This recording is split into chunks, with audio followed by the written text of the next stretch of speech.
In 1912, a Polish-American book dealer named Wilfred Voynich purchased a mysterious manuscript from a Jesuit college in Italy. The pages were filled with elegant handwriting and intricate illustrations, botanical drawings, astronomical diagrams, and human figures engaged in curious rituals. Yet the text itself was written in an unknown script that matched no known's alphabet.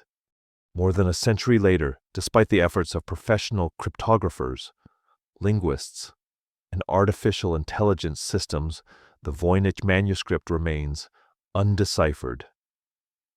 It is one of history's most enduring mysteries, a text that appears to contain meaning while stubbornly refusing to reveal it. But the Voynich Manuscript is not alone. Across Europe and the ancient Mediterranean, other mysterious texts have survived the centuries, each resisting interpretation in their own distinctive ways. In Stockholm's National Library sits the Codex Gigas, a massive medieval manuscript whose pages contain readable Latin text alongside a striking full-page portrait of the devil rendered in red and black ink. In Hungary, researchers have studied the Rohonc Codex, a 16th-century document containing 448 pages of text, written in an unknown script accompanied by illustrations that seem to depict religious ceremonies and military campaigns. And on the island of Crete, archaeologists have preserved the Phaistos disc, a small clay object from the Bronze Age, stamped with 45 distinct symbols, arranged in a spiral pattern, its meaning lost to time. These manuscripts represent something profound about human creativity and the nature of mystery itself. They were created with considerable skill and resource investment by individuals who clearly possessed genuine knowledge. Yet they were also deliberately obscured, encoded in ways that have resisted decipherment for centuries. What were their creators attempting to preserve? What knowledge did they consider worth protecting through obscurity? And what does our fascination with these unsolved mysteries reveal about ourselves? Over the next 2 hours and 20 minutes, we will explore these undeciphered manuscripts in detail. We will examine their physical characteristics and documented histories. We will consider the theories scholars have proposed about their origins and purposes: alchemical texts, medical guides, constructed language experiments, magical documents. We will explore the sophisticated methods and technologies that modern researchers have employed to unlock their secrets. And we will consider why these efforts, despite their ingenuity, have not yet produced definitive answers. We will investigate the psychology of why these mysteries captivate us so powerfully, and we will consider what patterns emerge when we examine multiple undeciphered texts together. This exploration is built on decades of scholarly research, archaeological investigation, and cryptographic analysis. It draws on the work of experts who have dedicated themselves to understanding these mysterious objects. Yet it is also a human story, a story of curiosity, dedication, and the enduring human impulse to find meaning in the unknown.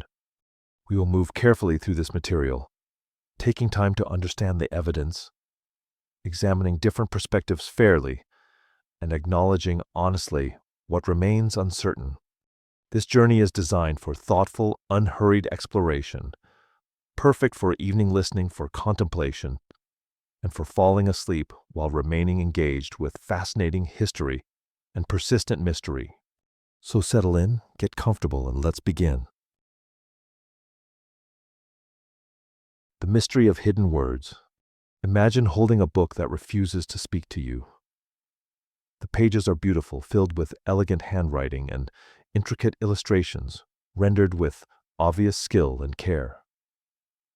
Yet the words themselves remain silent, their meaning locked away behind a script that matches no known alphabet. This is the experience of encountering the Voynich Manuscript, and it is an experience that has captivated scholars, cryptographers, and curious minds for more than a century. Throughout human history, we have encountered written records that resist our attempts at understanding.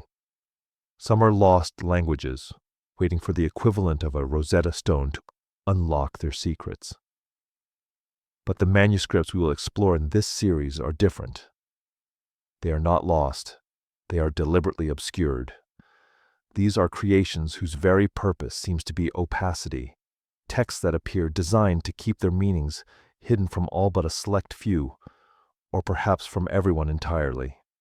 In the quiet libraries and archives of Europe, generations of scholars have spent their lifetimes attempting to unlock these enigmas. They have applied every tool available to them: linguistic analysis, cryptographic methods, historical research, and in recent decades, computer algorithms and artificial intelligence. Yet the mysteries persist, deepening rather than resolving with each new investigation.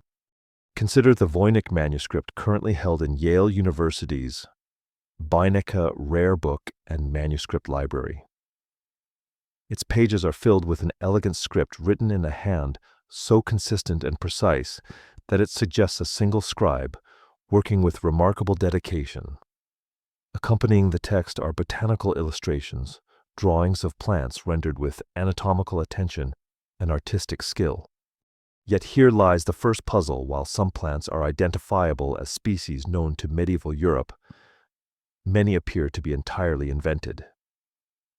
Flowers with impossible anatomies, root systems that defy botanical logic, and leaves that seem to belong to no earthly species fill these pages. Then there is the Codex Gigas resting in the National Library of Sweden in Stockholm. This massive volume measures 92 centimeters by 49 centimeters and weighs approximately 75 pounds. Its vellum pages contain biblical texts, medical treatises, and historical chronicles, all written in Latin in a hand so precise it suggests obsessive dedication. What distinguishes this manuscript is not primarily an undeciphered script, but rather a single extraordinary illustration, a full-page depiction of the devil rendered in red and black ink with startling detail and presence. The Rohonc Codex, discovered in Hungary, presents yet another category of mystery. This manuscript contains approximately 448 pages of text written in an unknown script, accompanied by numerous illustrations that appear to depict religious scenes, historical events, and architectural structures. The script consists of approximately 800 distinct symbols, far more than any known alphabet. Some images seem to show military campaigns and fortifications, while others depict what might be religious ceremonies or historical personages. And finally, there is the Phaistos disc, unearthed in 1908 from the Minoan palace of Phaistos on Crete. This small clay disc, measuring just 16 centimeters in diameter, bears symbols stamped into both sides in a spiral pattern. Carbon dating suggests its creation around 1700 BCE, making it approximately 3,700 years old. The disc contains 45 distinct symbols, stamped with remarkable precision, using individual dies. The spiral arrangement suggests intentional design, yet the disc's overall message remains inaccessible. What unites these objects is not merely their age, though they span millennia. What connects them is their fundamental resistance to understanding. They represent a profound challenge to human knowledge, the possibility that some messages were never meant to be universally understood. This is a challenging concept for us to contemplate. We live in an age of information, where communication is presumed to be the default state of human expression. We assume that writing exists to convey meaning, that the purpose of language is to be understood. Yet these manuscripts suggest an alternative possibility. Perhaps some human creations are designed not to communicate in the conventional sense, but to perplex, to provoke, to inspire sustained attention and speculation. Perhaps their creators understood something about human psychology that continues to resonate across centuries. Perhaps the mystery itself is the message. This series will explore these undeciphered texts in detail, examining what we know about them, what scholars have proposed regarding their origins and purposes, and what their existence tells us about human creativity, knowledge, and the limits of interpretation. We will consider the theories that have been advanced, some plausible, others more speculative, and we will acknowledge honestly what remains unknown. But before we dive into the specific details of each manuscript, it is worth pausing to consider why these objects matter beyond academic curiosity. The undeciphered manuscripts reveal something fundamental about human communication and human nature. They demonstrate that writing is not always transparent, that meaning is not always accessible, and that some of humanity's most carefully crafted creations may resist final interpretation. These texts force us to confront the limits of our interpretive powers. No matter how sophisticated our analytical tools become, no matter how many scholars dedicate themselves to decipherment, some mysteries may persist indefinitely. This is a humbling realization in an age when we are accustomed to believing that all problems have solutions, that sufficient intelligence and effort can unlock any door. Yet there is something profound in this acknowledgement. These undeciphered manuscripts remind us that not all knowledge is accessible, and that mystery itself can be intentional.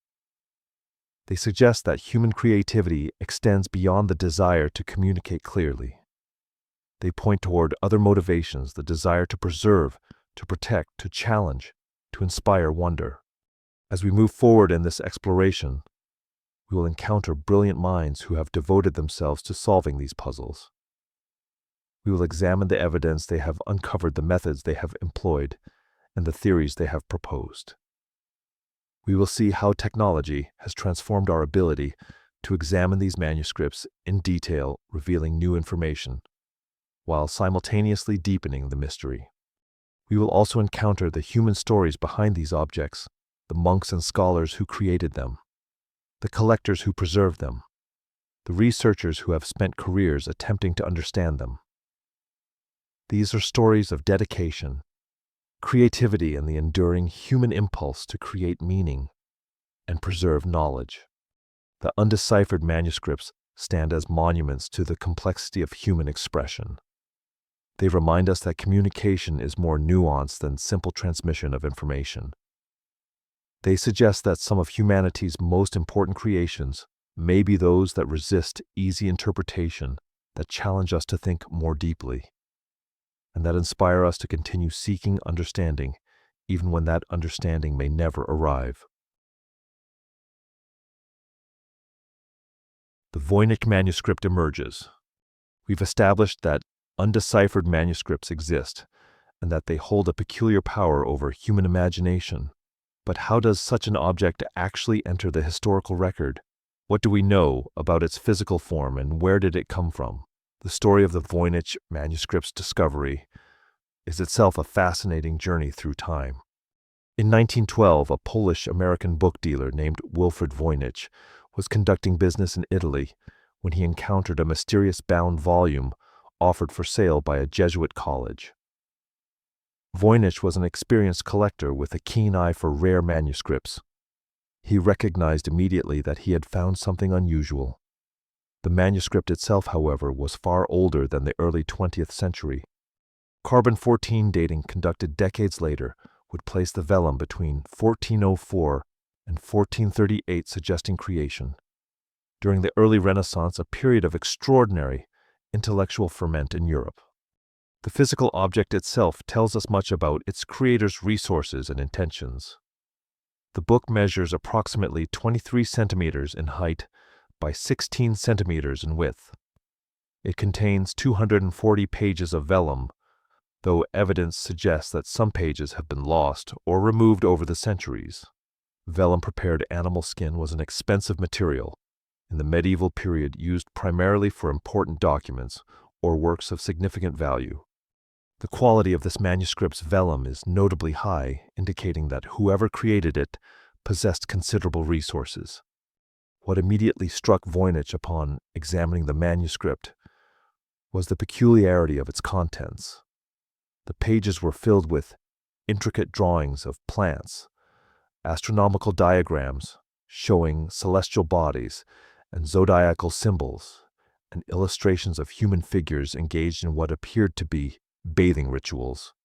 All of this visual material was accompanied by text written in an unknown script characters that matched no alphabet Voynich recognized. The handwriting throughout the manuscript is remarkably consistent, suggesting that a single scribe worked methodically through the entire project. This consistency argues against the possibility that multiple hands contributed to the work over time. The botanical illustrations deserve particular attention. They are rendered with considerable skill and anatomical precision. Some of the plants depicted are identifiable as species known to medieval Europe specimens that would have been familiar to herbalists and physicians of the period. Yet alongside these recognizable plants are illustrations of botanical specimens that seem entirely fantastical. These impossible plants possess flowers with anatomies that defy botanical logic, root systems that seem to belong to no earthly species, and leaves arranged in configurations that nature does not produce. The artist clearly understood plant structure, yet chose to depict organisms that could never have existed. The vellum pages themselves provide evidence about the manuscript's creation. Medieval vellum was prepared through a labor-intensive process. Animal hides were soaked, scraped, and treated with lime, then stretched and dried. The quality of preparation visible in this manuscript suggests skilled craftspeople at work. The pages show minimal damage or deterioration despite their age, indicating they were carefully preserved throughout their history. Some pages bear marks, suggesting they were bound and rebound multiple times, the evidence of the manuscript's journey through various hands and collections. Voynich's own investigation into the manuscript's origins led him to propose that it came from Central Europe, possibly Prague, during a period of intense alchemical and hermetic study. Prague in the late 14th and early 15th centuries was a center of intellectual and mystical inquiry. The court of Emperor Rudolf II, though that came slightly later, became famous for its collection of alchemical texts and occult knowledge.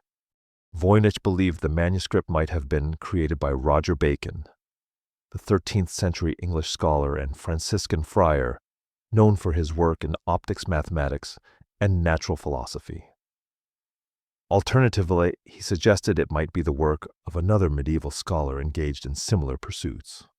However, here we encounter one of the manuscript's most frustrating characteristics. No definitive provenance exists before its appearance in the Jesuit collection from which Voynich purchased it. The manuscript's journey through history remains partially obscured, adding another layer to its mystery. We do not know who created it or how it came to be in the possession of the Jesuits. We do not know whether it passed through multiple collections or whether it remained in a single location for centuries. The gaps in the historical record are as intriguing as the manuscript itself. What we can establish is that by the time Voynich acquired it, the manuscript had already survived several centuries of European history. It had endured religious upheaval wars and the general vicissitudes of time. It had been preserved carefully enough to remain in relatively good condition, yet not so carefully that its origins were documented. The Jesuits who possessed it apparently recognized its value, yet left no record of how they obtained it or what they believed it contained. Voynich's purchase of the manuscript in 1912 marked the beginning of its modern history. He brought it to America and began his own investigations into its origins and meaning. He consulted with scholars, examined historical records, and attempted to trace the manuscript's provenance backward through time. His efforts were thorough, but ultimately inconclusive. Voynich died in 1930, and the manuscript eventually passed to his widow, Ethel Voynich, who was herself a notable figure, a writer and translator of Russian literature. Upon her death, the manuscript was bequeathed to Yale University's Beinecke Rare Book and Manuscript Library, where it remains today.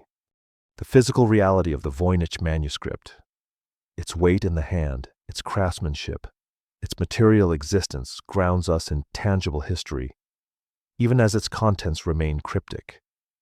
We can hold the vellum pages, examine the ink, measure the dimensions, and study the illustrations directly. Yet despite this material presence, the manuscript's origins remain frustratingly elusive. We know approximately when it was created, but not by whom. We know it contains text and images, but not what they mean. We know it survived centuries of history, but not how or why it was preserved. This paradox, a physically real object with an obscured history, defines much of what makes the Voynich Manuscript so compelling. It is not a legend or a myth, but a concrete artifact that we can examine and study. Yet it resists the kind of historical documentation that would allow us to understand it fully. As we move forward, we will explore the various attempts scholars have made to decode its script and unlock its secrets. But first we must understand that we are working with an object whose very origins remain mysterious. Deciphering attempts and linguistic dead ends. We now understand how the Voynich manuscript entered the historical record and what we can observe about its physical form. But the real challenge begins when scholars attempt to read it. The script of the Voynich manuscript presents a fundamental problem that has confounded researchers for over a century.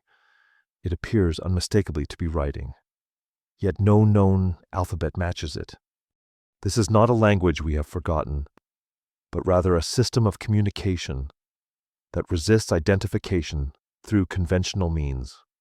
Early attempts to decode the manuscript, beginning in the 1920s, approached the problem with the tools available at that time. Scholars assumed it was likely a simple substitution cipher, a straightforward encoding of a known language where each character represents a specific letter. This assumption was reasonable. Throughout history, substitution ciphers had been used to protect sensitive information, and many had been successfully broken through careful analysis. If the Voynich script was indeed such a cipher, then the underlying language might be recoverable through systematic study. Researchers applied frequency analysis, a statistical method that had proven remarkably effective at breaking numerous historical ciphers. The principle behind frequency analysis is straightforward in any natural language. Certain letters appear more frequently than others. In English, for example, the letter E appears far more often than the letter Z. By analyzing the frequency with which characters appear in an encrypted text, cryptographers can often identify which encrypted character corresponds to which letter in the original language. They then look for patterns in character combinations that match known words or linguistic structures. When scholars applied this method to the Voynich manuscript, they made an intriguing discovery. The text exhibited linguistic patterns remarkably similar to natural language. Certain characters appeared more frequently than others, following patterns consistent with how languages actually work. Word lengths varied realistically. Some words were short, others quite long, with a distribution that matched natural language rather than random symbols. Most tellingly, there were recognizable patterns in character combinations. Some characters appeared frequently together, while others never seemed to occur in proximity. These patterns suggested genuine language rather than random symbols or meaningless marks. Yet when researchers attempted to match these patterns to known languages, they encountered a persistent problem. They tried Latin, the language of medieval scholarship and the Church. They tried Italian, German, and other European languages of the period. They even attempted to match the patterns to more obscure medieval tongues and regional dialects. Nothing aligned perfectly.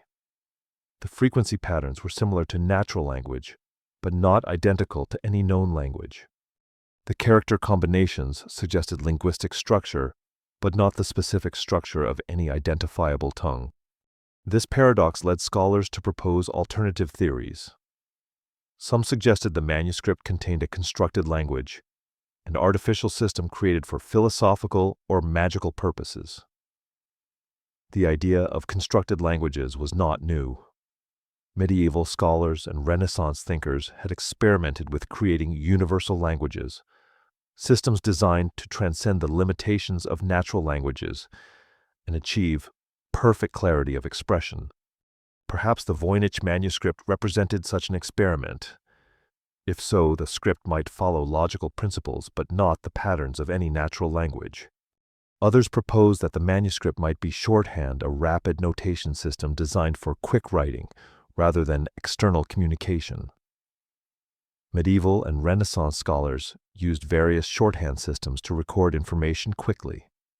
Perhaps the Voynich script was such a system, never intended to be read by anyone other than its creator. This theory would explain why no one else could read it. It was never meant to be universally intelligible.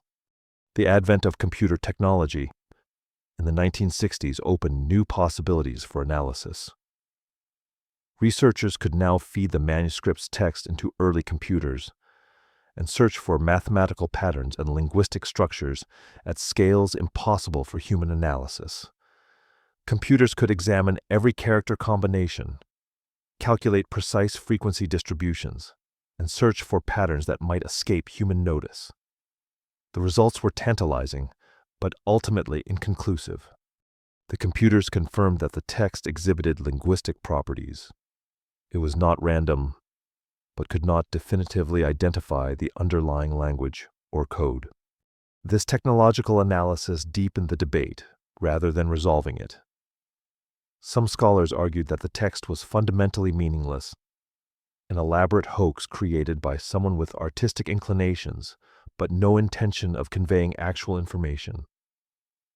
Perhaps the creator enjoyed the process of creating puzzles, and enjoyed the idea that future generations would attempt to solve them. Others maintained that genuine language lay beneath the surface, waiting for the correct interpretive key. They argued that the linguistic properties revealed by computer analysis proved that meaning existed, even if that meaning remained inaccessible to current methods.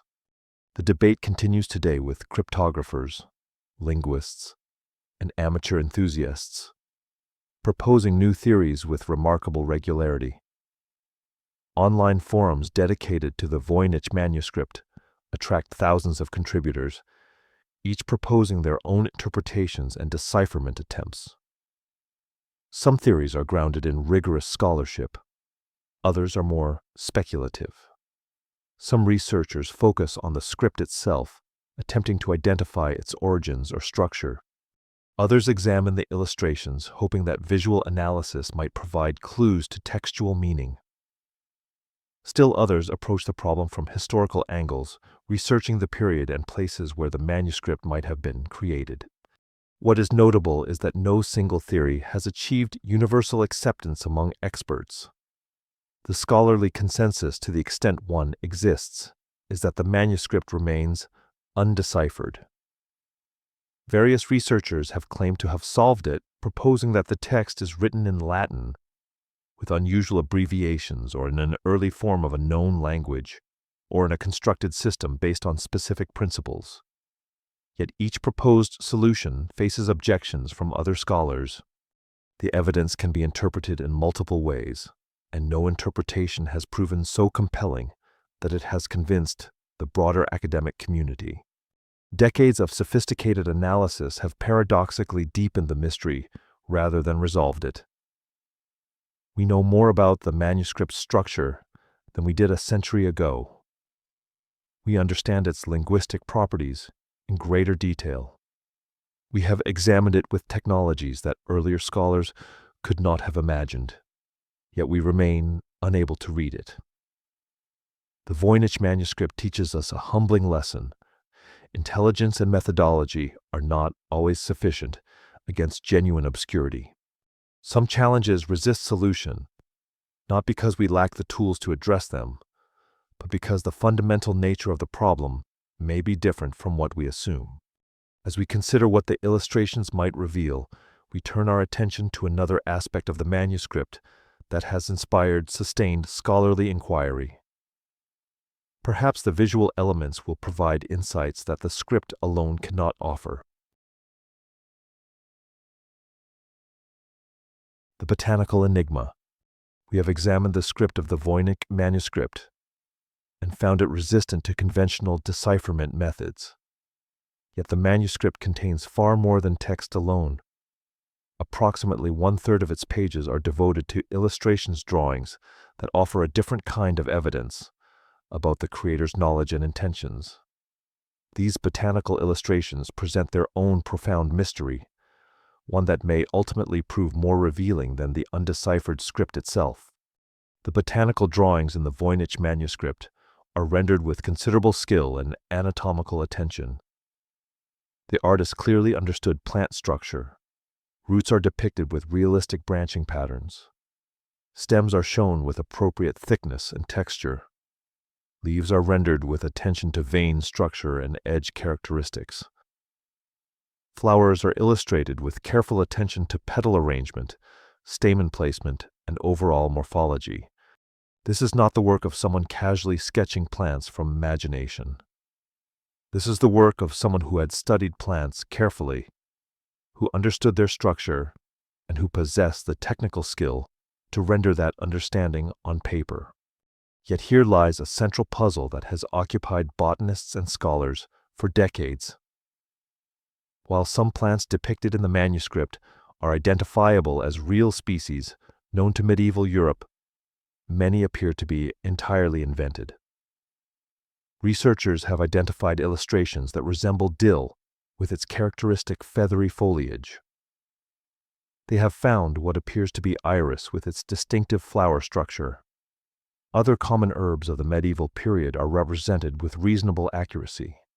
These identifiable plants suggest the creator had genuine botanical knowledge. But alongside these recognizable specimens are plants with impossible anatomies. Flowers seem to belong to no earthly species with petal arrangements that nature does not produce.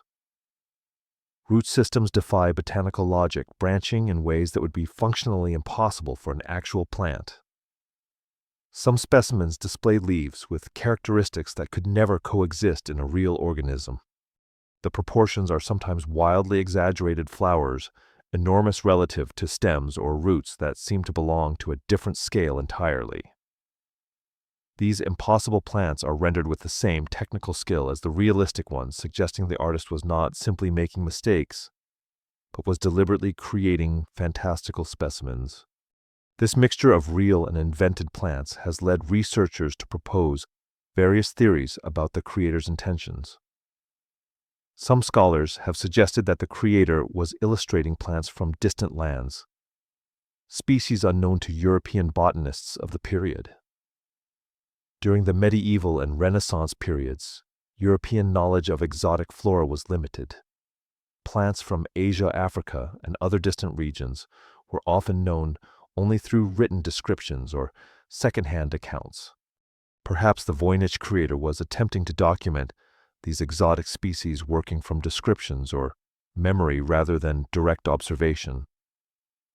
This theory would explain why some plants seem realistic while others appear strange or impossible. The creator might have been combining accurate knowledge of plant structure with imaginative interpretations of descriptions they had encountered. Others suggest the illustrations represent stages of alchemical transformation, where plants symbolize chemical processes rather than literal flora. Alchemy was a significant intellectual pursuit during the medieval and Renaissance periods. Alchemists used plant imagery symbolically representing stages of transformation and refinement. Perhaps the Voynich botanical section is an alchemical text with each plant representing a specific stage or process in the alchemical work. The impossible plants would then make sense as symbolic representations rather than attempts at botanical accuracy. This interpretation would explain why the creator mixed realistic and fantastical plants. The realistic ones might represent actual materials, while the impossible ones represent abstract concepts or transformation stages. The precision of the botanical drawings argues against the hoax theory that has been proposed for other aspects of the manuscript. A forger creating an elaborate hoax might be less consistent in anatomical detail. They might make obvious errors or show less technical skill. Yet these botanical illustrations demonstrate remarkable consistency and competence. Every plant, whether realistic or fantastical, is rendered with careful attention to anatomical principles. This suggests the creator possessed genuine knowledge of plant structure and anatomy, even if that knowledge was applied to create impossible specimens. What makes the botanical section particularly intriguing is that many pages show plants with what appear to be root systems containing bulbs or tubers. These features suggest medicinal or magical significance. In medieval herbalism and medicine, bulbous roots were often associated with powerful healing properties or magical potency. The emphasis on root structures in the Voynich illustrations suggests the creator was interested in these plants as medicinal or magical agents, not merely as botanical specimens for documentation. Some pages show plants with labels or annotations written in the undeciphered script. These annotations imply that the creator intended specific information to be conveyed about each plant. Perhaps each label contained the plant's name, its properties, its uses, or instructions for its preparation.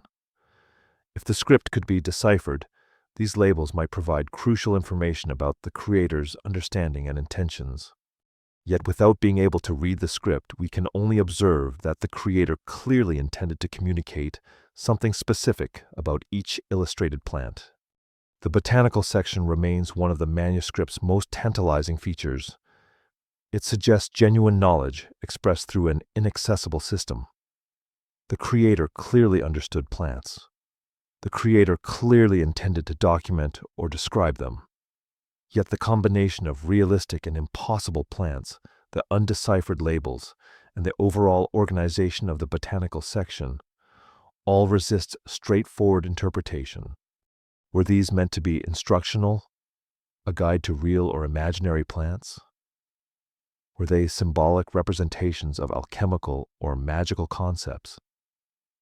Were they imaginative exercises, the creative expression of someone who understood botany but chose to transcend its limitations? The botanical illustrations reveal an intelligence at work, someone who understood plant structure and could render it skillfully. Yet the presence of impossible plants keeps us from fully understanding the creator's purpose. We can observe the skill, but not the intention. We can see the knowledge, but not the application. The botanical enigma remains as mysterious as the script itself, suggesting that the Voynich Manuscript's secrets may lie not in any single element, but in the relationship between its various components, text illustrations, and the hidden logic that connects them. As we continue our exploration, we will turn our attention to other undeciphered manuscripts that exist beyond the Voynich. These other texts may provide comparative insights, revealing patterns that help us understand not just individual mysteries, but the broader phenomenon of deliberately obscured communication.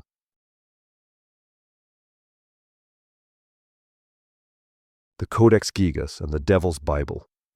We have spent considerable time with the Voynich Manuscript, exploring its mysterious script and enigmatic illustrations.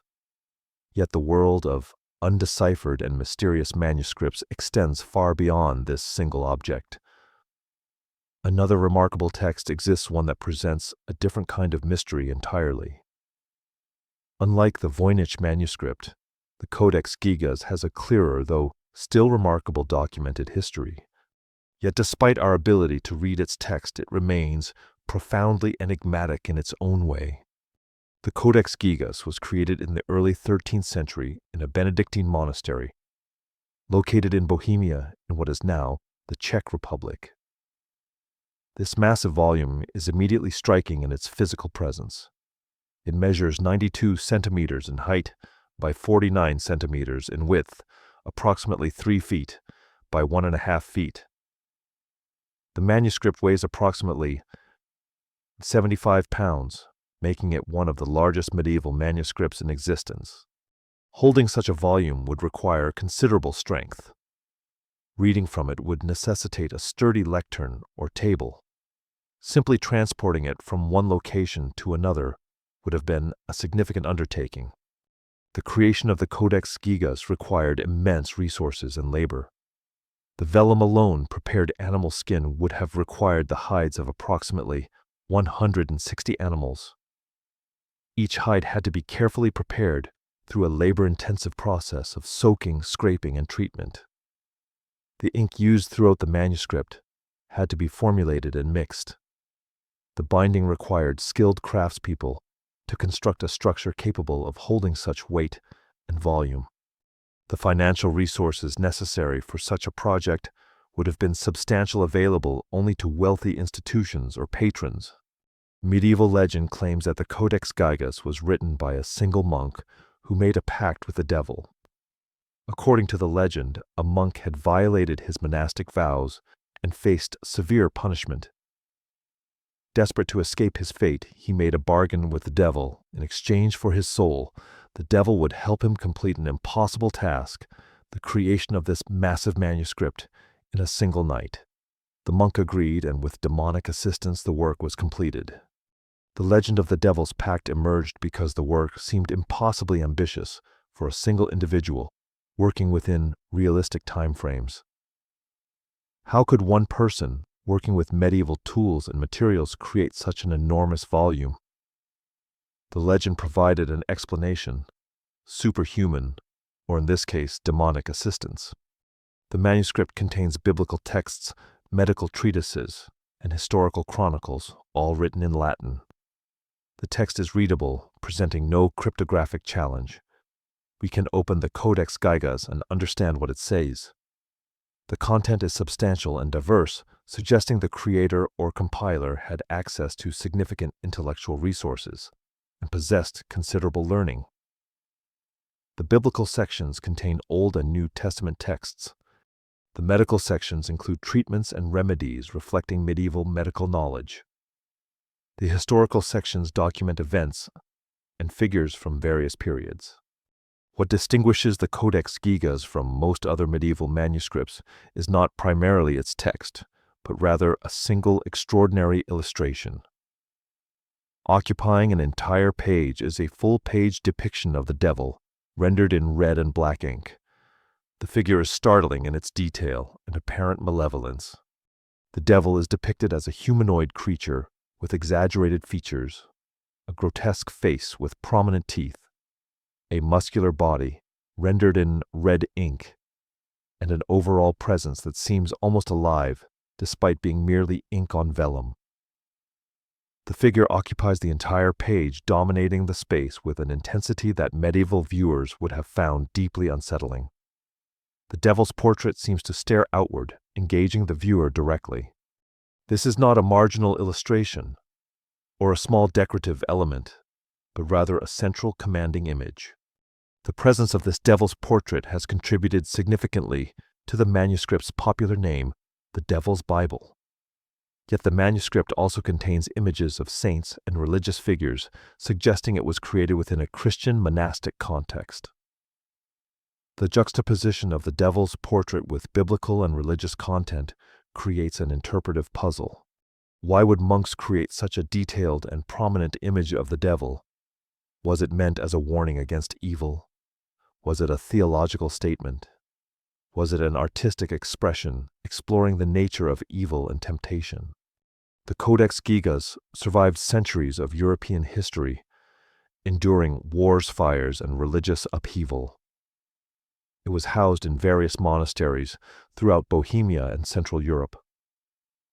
During the 30 Years' War, a devastating conflict that ravaged Central Europe in the 17th century, the manuscript was seized as war booty.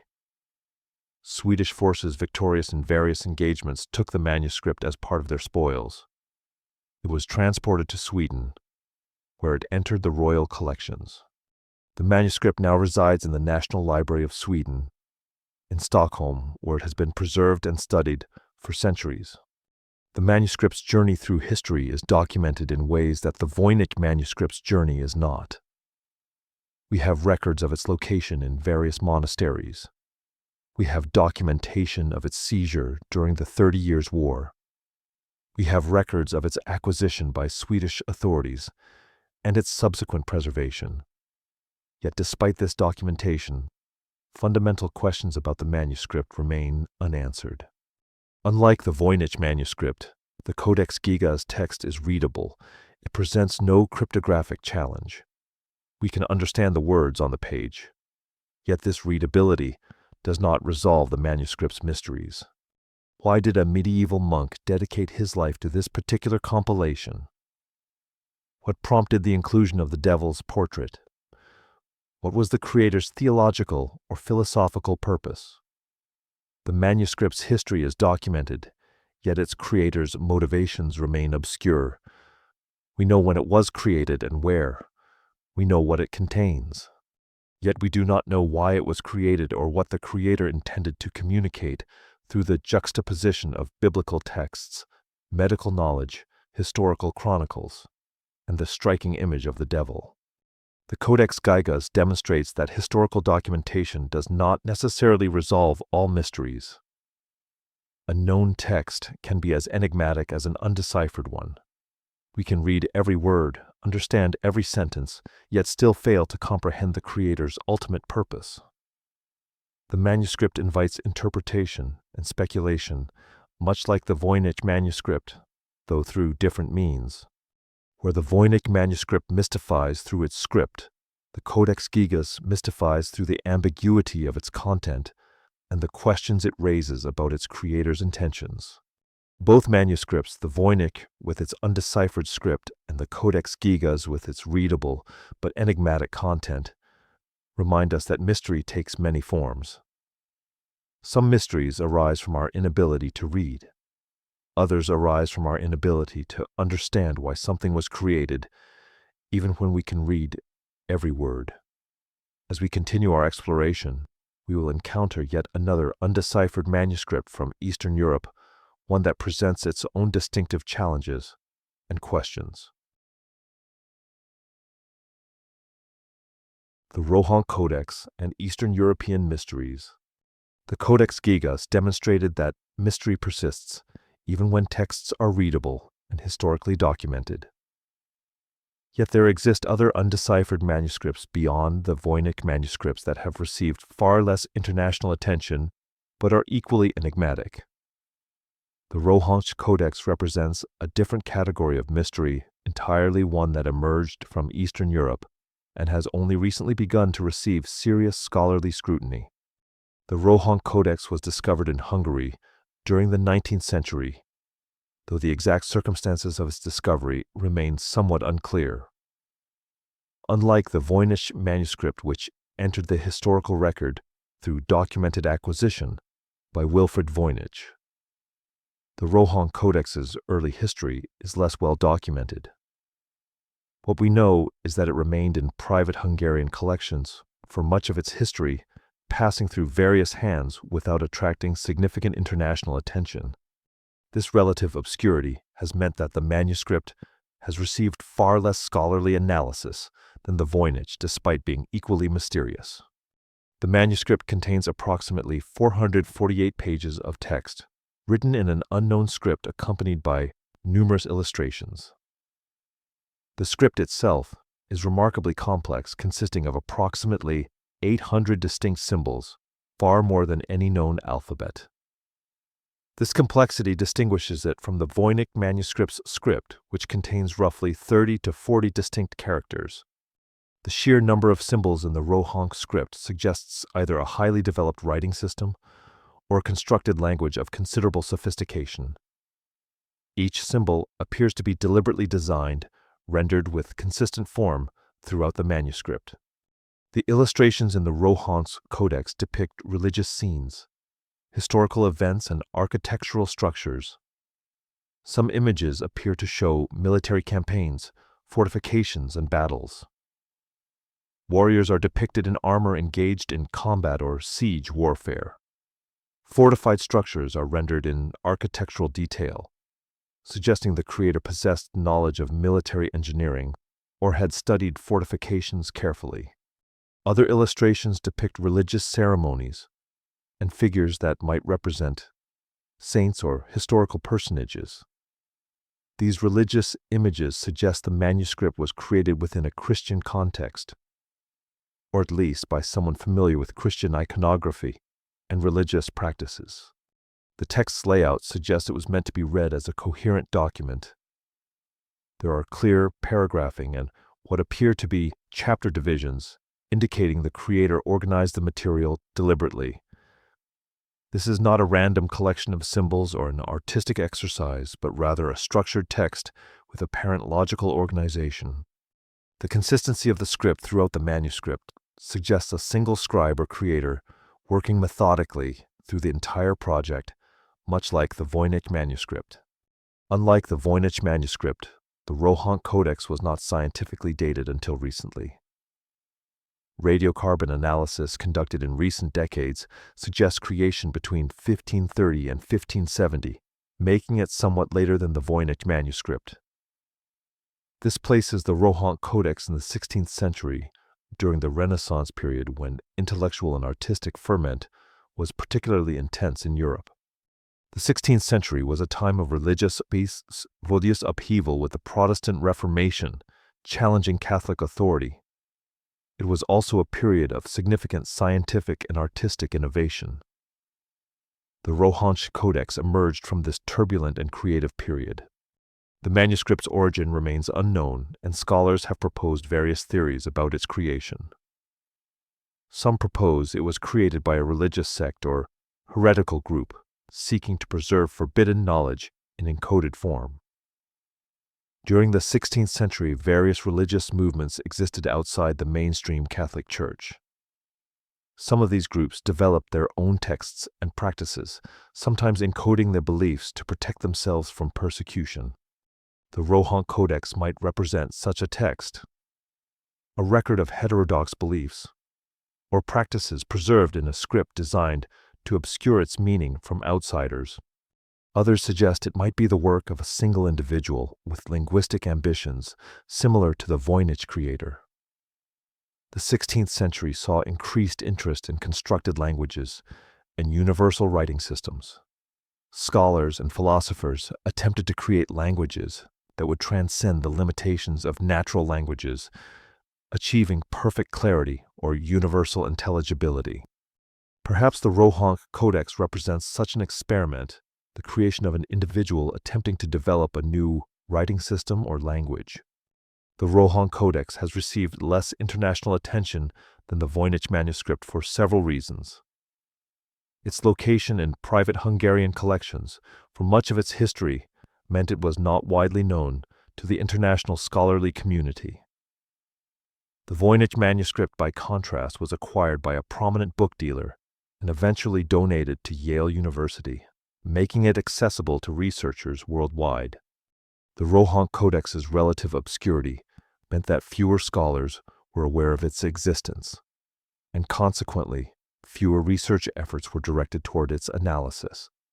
Only in recent decades has the Rohonc Codex been subjected to serious scholarly analysis. As awareness of the manuscript has grown, researchers have begun examining it with the same intensity that the Voynich Manuscript has attracted. The script's complexity and the manuscript's relative obscurity have prevented the kind of sustained decipherment efforts that the Voynich has inspired. There is no equivalent to the thousands of amateur enthusiasts who have attempted to solve the Voynich Manuscript. Yet professional scholars have begun to focus attention on the Rohonc Codex, recognizing it as a significant, undeciphered text worthy of serious study. Some researchers have proposed connections between the Rohonc script and historical writing systems. They have examined similarities to known alphabets and scripts, searching for patterns that might suggest the script's origins or structure. Some have proposed that the Rohonc script might be related to Eastern European writing systems or to scripts used in religious contexts. Yet no consensus has emerged among scholars regarding the script's nature or origin. Each proposed connection faces objections or alternative interpretations. The manuscript remains largely unknown outside specialized academic circles, despite its significance as an undeciphered text. The Rohonc Codex reminds us that the Voynich Manuscript is not unique. Other undeciphered texts exist, often less famous, but equally mysterious. These manuscripts suggest a broader phenomenon of intentional obscurity in medieval and Renaissance Europe. Multiple individuals or groups working independently across different regions and time periods created texts designed to resist easy interpretation. This pattern suggests that the impulse to encode, to obscure, and to create linguistic mysteries was not confined to a single individual or location, but rather represented a broader cultural phenomenon. The existence of multiple undeciphered manuscripts raises intriguing questions about the period in which they were created. What conditions in medieval and Renaissance Europe encouraged the creation of such texts? Was there a particular intellectual or spiritual movement that motivated these creations? Were these texts created for protection to preserve forbidden knowledge from persecution? Or were they created for other reasons entirely? Artistic expression, philosophical exploration, or simply the desire to create puzzles that would challenge future generations? As we move forward in our exploration, we will encounter an even more ancient mystery, one that predates European civilization by thousands of years. The Phaistos disk extends our investigation backward through time, suggesting that the impulse to create undeciphered texts reaches far deeper into human history than we might have imagined.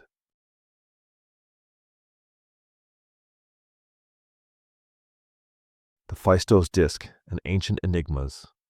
We have explored undeciphered manuscripts from medieval and Renaissance Europe texts that emerged from a period of intellectual ferment and religious upheaval.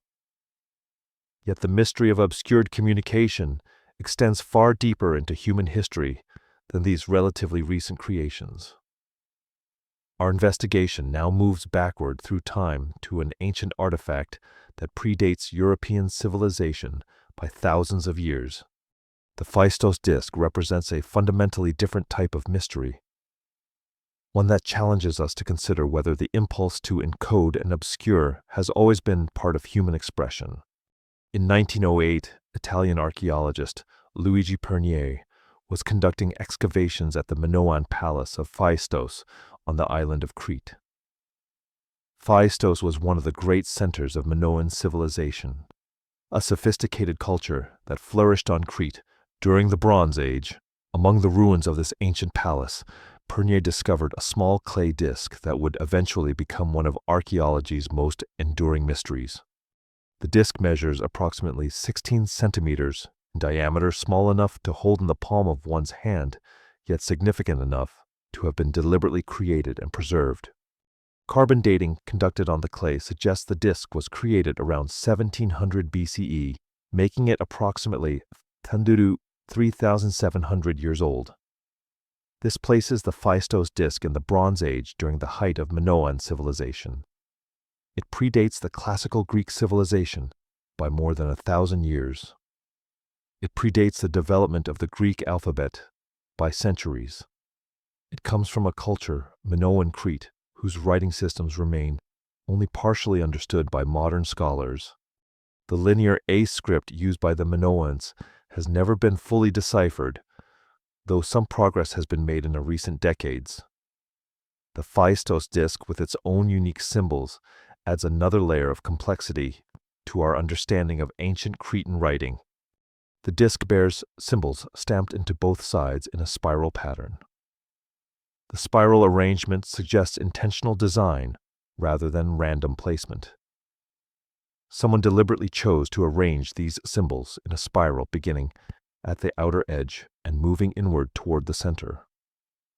This organized arrangement implies that the creator had a specific intention. The spiral may have guided reading direction, or it may have held symbolic significance. The symbols were stamped into the clay using individual dies, small tools that would have been pressed into the soft clay to create each impression. The precision of the stamping is remarkable. Each symbol is clearly defined, suggesting the dies were carefully crafted, and the stamping process was executed with skill and care. The Phaistos disk contains 45 distinct symbols stamped with remarkable precision. These symbols include representations of animals, plants, geometric shapes, and abstract forms. Some researchers have attempted to identify possible meanings for individual symbols. A figure that might represent a warrior appears on the disc, rendered in profile, with what could be a helmet or headdress. Symbols resembling agricultural implements suggest the creator's familiarity with farming and cultivation. Geometric patterns could indicate numerical systems or abstract concepts.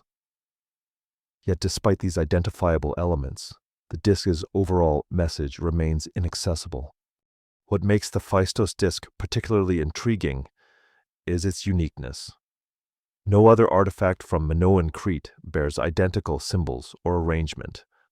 Archaeologists have not discovered comparable discs or similar objects that might provide context for interpretation. This uniqueness suggests either that the disc was created for a specific limited purpose, perhaps a unique ritual object or commemorative piece, or that it represents a writing system that did not become widespread. If it was a writing system, why did it not persist? Why do we find no other examples? Did it fall out of use? Was it deliberately suppressed? Or was it simply too specialized or too difficult to gain widespread adoption? Scholars have proposed numerous theories about the disc's meaning and purpose. Some suggest it records religious ritual or magical incantation, with the symbols representing sacred words or ceremonial instructions. Others propose it documents astronomical observations or mathematical relationships, suggesting the creator possessed sophisticated knowledge of celestial mechanics or numerical theory. A few researchers have claimed to have deciphered it, proposing that it contains messages in Proto-Indo-European or other ancient languages. Some have suggested it might be a calendar marking important dates or seasonal transitions. Others have proposed it represents a musical notation system or a game board with rules encoded in its symbols.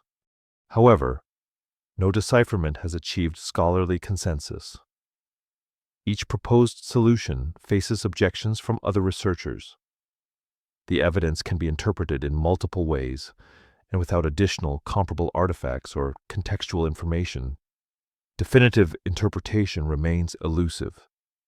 The Phaistos disc resists the kind of breakthrough that occurred with the Rosetta Stone, which provided parallel texts in known and unknown languages, allowing scholars to unlock Egyptian hieroglyphics. The disc stands alone, offering no such comparative framework. The disc's existence demonstrates that the impulse to create undeciphered or deliberately obscure texts extends far beyond medieval Europe, reaching back into antiquity. This pattern suggests something fundamental about human nature and human creativity. Across different cultures and time periods, separated by thousands of years, individuals or groups have chosen to create texts that resist easy interpretation. This is not a phenomenon confined to a particular historical period or geographical region. Rather, it appears to be a recurring human impulse, the desire to encode, to preserve, to obscure, to create mysteries that challenge future generations. The Phaistos disc extends our mystery backward through time, suggesting that some human impulses transcend historical periods and cultures. The desire to communicate in ways that are not immediately transparent, to create puzzles and enigmas, to preserve knowledge in forms that require effort to access these impulses, appear to be deeply rooted in human experience, whether motivated by religious conviction, philosophical inquiry, desire for secrecy, or simple artistic expression. The creators of these undeciphered texts across centuries and continents shared something in common. They chose obscurity over clarity, mystery over transparency. As we continue our exploration, we will examine the methods and technologies that modern researchers have developed to tackle these ancient puzzles. We will consider what new tools and analytical approaches have revealed about undeciphered texts and what possibilities exist for future understanding.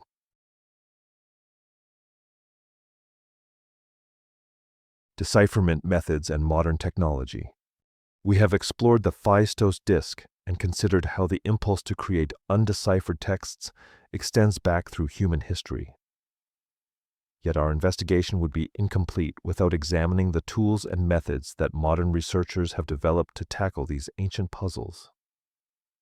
The late 20th and early 21st centuries brought technological advances that scholars of previous generations could not have imagined. These innovations have transformed how we examine undeciphered manuscripts, revealing new details and raising new questions.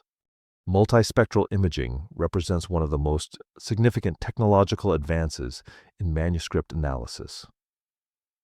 This technique allows researchers to examine manuscripts under various wavelengths of light, far beyond what the human eye can perceive.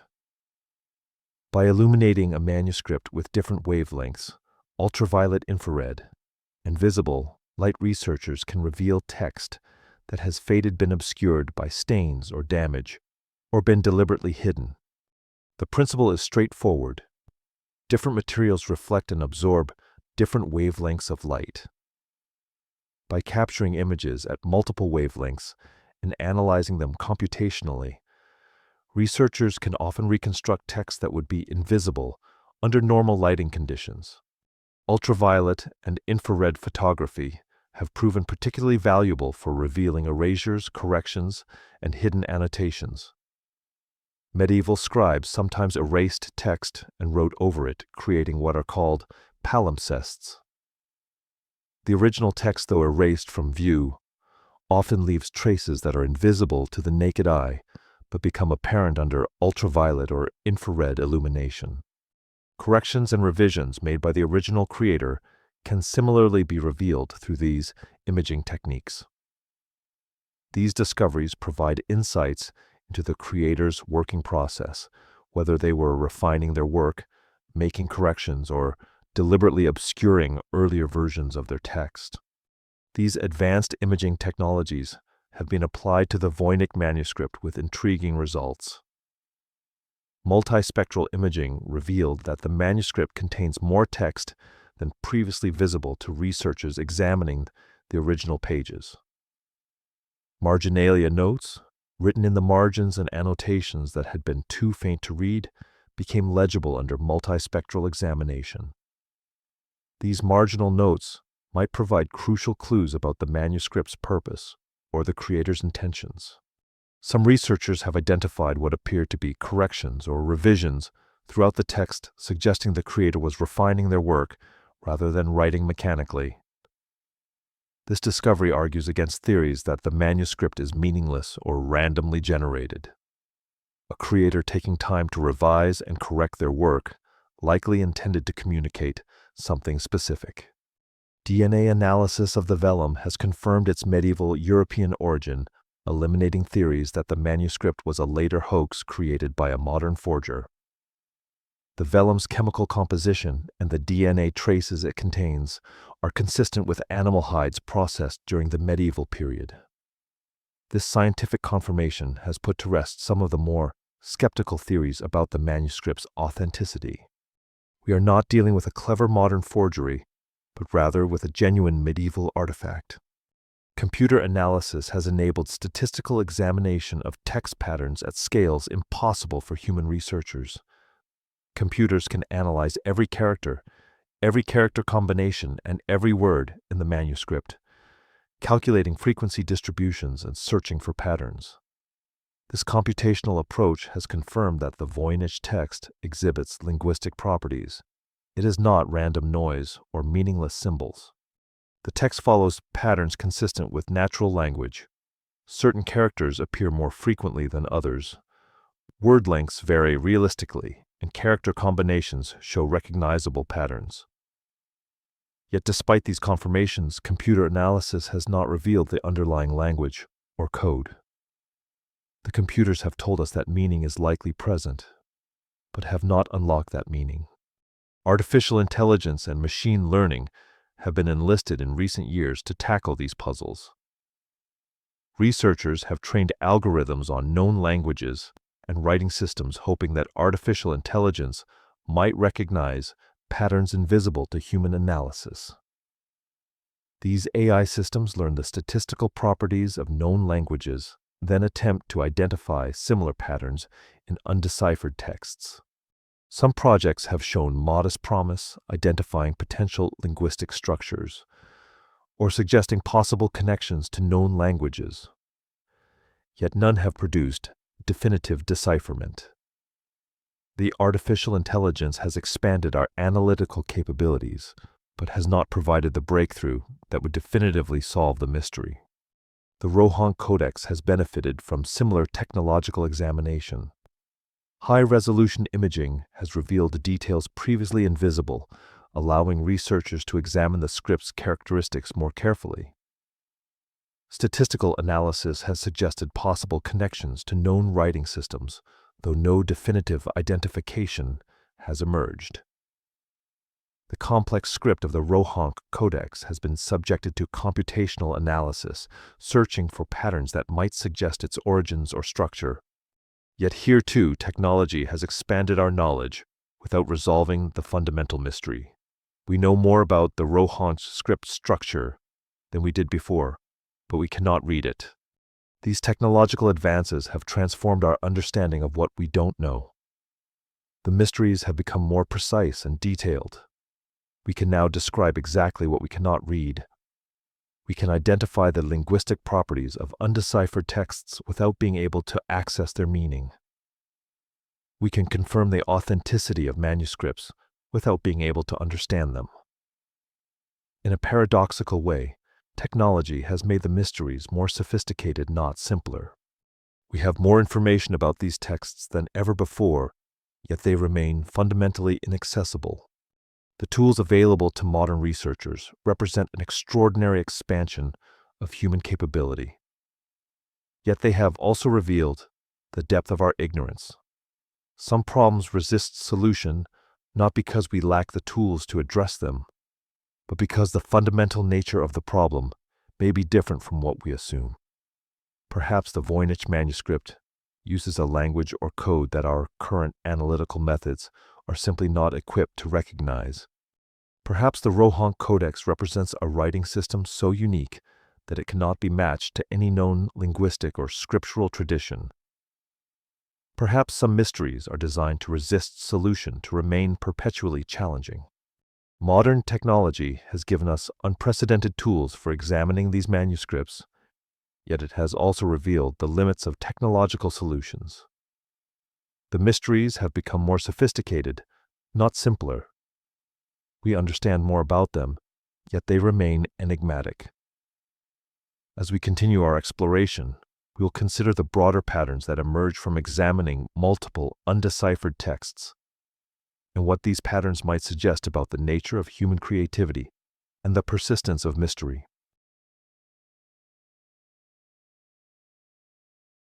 Theories of origin and purpose. We have examined the technological tools that modern researchers employ to study undeciphered manuscripts, and we have seen how these tools expand our knowledge while simultaneously revealing the depth of our ignorance. Yet understanding the manuscripts themselves requires more than technological analysis. We must also consider the fundamental questions. Why were these texts created? What purpose did they serve? What motivated their creators to invest such enormous effort in creating messages that resist interpretation? Scholars have proposed numerous theories about the origins and purposes of these mysterious documents, each supported by certain evidence, while struggling to explain other aspects. For the Voynich Manuscript, the alchemical theory has long held considerable appeal among scholars. This theory suggests the manuscript documents alchemical processes and knowledge, with the undeciphered script protecting secrets from the uninitiated. Alchemy was a significant intellectual pursuit during the medieval and Renaissance periods, and alchemists were known to encode their knowledge in symbolic and cryptographic forms. The theory is supported by the presence of what appear to be laboratory equipment in some of the manuscript's illustrations, vessels, furnaces, and apparatus that could represent alchemical apparatus. The manuscript's apparent organization into sections might represent different stages of alchemical transformation from raw materials through various refinement processes to final products. If this theory is correct, the script would serve a protective function, preventing unauthorized individuals from accessing dangerous or heretical knowledge. The medical theory proposes that the manuscript is a pharmaceutical or herbal guide, with the script protecting valuable medicinal knowledge. During the medieval period, medical knowledge was closely guarded, often passed down through apprenticeship rather than written documentation. A comprehensive guide to medicinal plants and their properties would have been valuable and worth protecting. The botanical illustrations support this interpretation, as many appear to depict plants with medicinal properties. Yet the presence of impossible plants complicates this theory. Why would a practical medical guide include fantastical specimens that never existed? Some scholars have proposed that the impossible plants might represent stages of preparation or transformation, or that they might symbolize abstract medicinal concepts. Some researchers have proposed that the manuscript represents a constructed language experiment, created by someone attempting to develop a universal language or philosophical notation system. This theory gained credibility in recent years, with discoveries that the text exhibits linguistic properties consistent with genuine language rather than random symbols. During the Renaissance, scholars were intensely interested in creating universal languages, systems that would transcend the limitations of natural languages and achieve perfect clarity of expression. Perhaps the Voynich creator was engaged in such an experiment, developing a new writing system and then creating a text to demonstrate its possibilities. The mixture of realistic and impossible plants might represent the creator's freedom to depict anything within their invented system, unconstrained by the limitations of natural language. The hoax theory, once dismissed by serious scholars, has gained new adherents in recent years. Some researchers argue the manuscript might be an elaborate joke or artistic creation by someone who enjoyed creating puzzles. The consistent handwriting and organized structure could represent artistic dedication rather than serious documentation of actual knowledge. A skilled forger or artist with time and resources could have created such a manuscript purely for amusement or as an intellectual exercise. This theory would explain why the manuscript resists decipherment. Perhaps there is nothing to decipher, only an elaborate puzzle with no solution. Yet this theory struggles to explain the technical skill evident in the botanical illustrations and the linguistic properties of the text. The magical theory suggests the manuscript documents magical practices or hermetic philosophy, with the script serving protective and ritualistic functions. Hermetic philosophy, the esoteric tradition associated with the legendary figure Hermes Trismegistus, was influential during the Renaissance.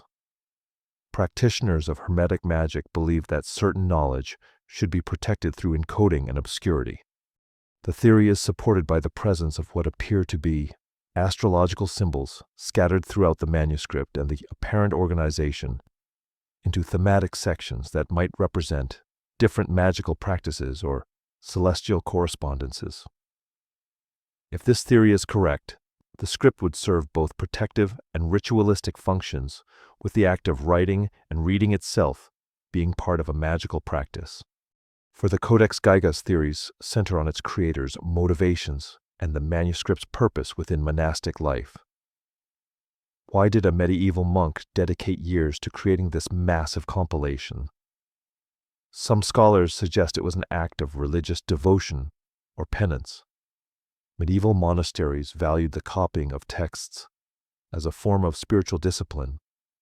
A monk undertaking such an enormous project might have been fulfilling a vow or performing penance for some transgression.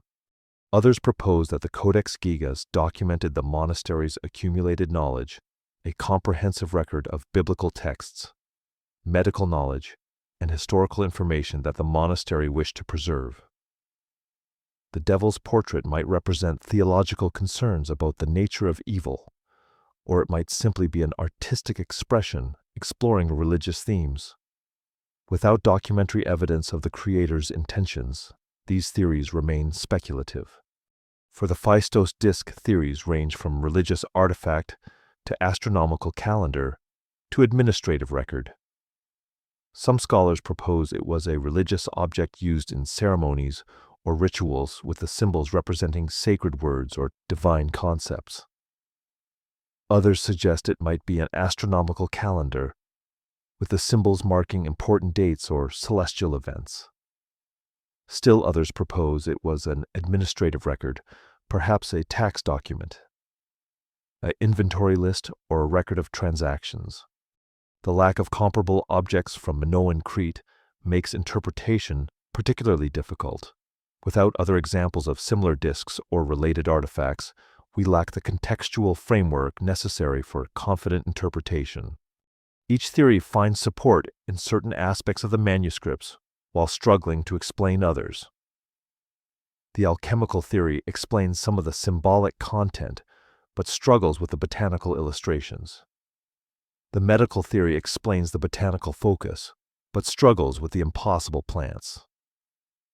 The constructed language theory explains the linguistic properties, but struggles with the apparent subject matter.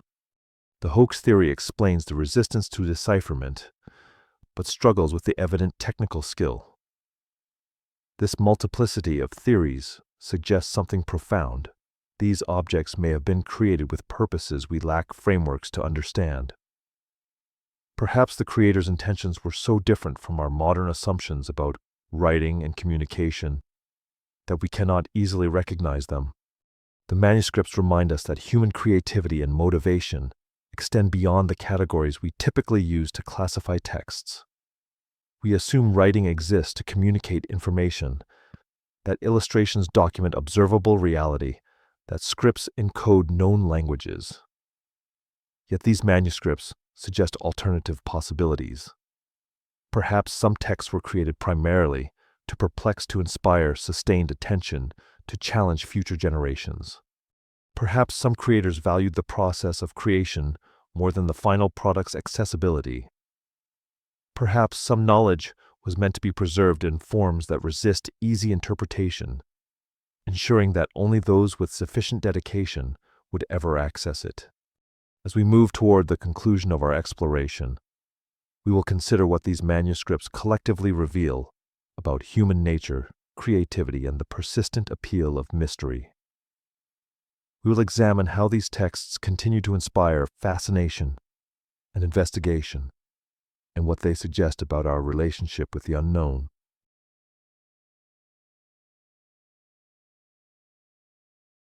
The psychology of unsolved mysteries. We have examined the theories scholars propose about why these manuscripts were created, yet we have not fully explored why we ourselves are so captivated by them. The undeciphered manuscripts inspire not merely academic curiosity, but a kind of sustained fascination that extends far beyond scholarly circles. The Voynich Manuscript has inspired thousands of decipherment attempts by professional scholars, amateur cryptographers, and casual enthusiasts. Online forums dedicated to the manuscript attract hundreds of thousands of visitors annually. People spend countless hours examining images of the pages, proposing theories, and debating interpretations. Why does this particular mystery command such extraordinary attention? What is it about undeciphered texts that captures human imagination so powerfully? Psychologists and cognitive scientists have explored the human attraction to unsolved puzzles and mysteries. Their research reveals something fundamental about how our minds work. Our brains are pattern recognition machines, evolved over millions of years to identify meaningful signals in noise. This capacity has been crucial to human survival. Our ancestors needed to recognize the pattern of a predator in tall grass, the pattern of edible plants among poisonous ones, the pattern of human faces in crowds. This pattern recognition capacity remains one of our most powerful cognitive abilities. An undeciphered text presents a supreme challenge to this capacity. It appears unmistakably to contain meaning. The symbols are organized, the handwriting is consistent. The illustrations are deliberate, yet the meaning remains inaccessible. This creates cognitive tension that our minds find compelling. We perceive a signal but cannot decode it. We see organization, but cannot understand the organizing principle. This tension between apparent meaning and actual inaccessibility creates a psychological state that researchers describe as cognitively engaging. The Voynich manuscript also benefits from romantic appeal that extends beyond its cryptographic properties. The manuscript is beautiful. The handwriting is elegant. The illustrations are skillfully rendered. The vellum pages have survived centuries, bearing the marks of time but remaining fundamentally intact. The manuscript is also mysterious, associated with historical figures like Roger Bacon and Paracelsus figures, who themselves represent the intersection of science, philosophy, and the occult. The manuscript suggests hidden knowledge, secret societies, and lost wisdom. These narratives have powerful cultural resonance.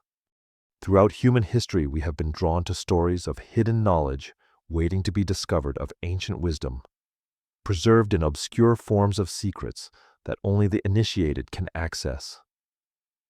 The Voynich manuscript embodies these archetypal narratives. The manuscript's cultural presence has been amplified through its appearance in popular media. It has been featured in popular fiction, television, programs, and video games.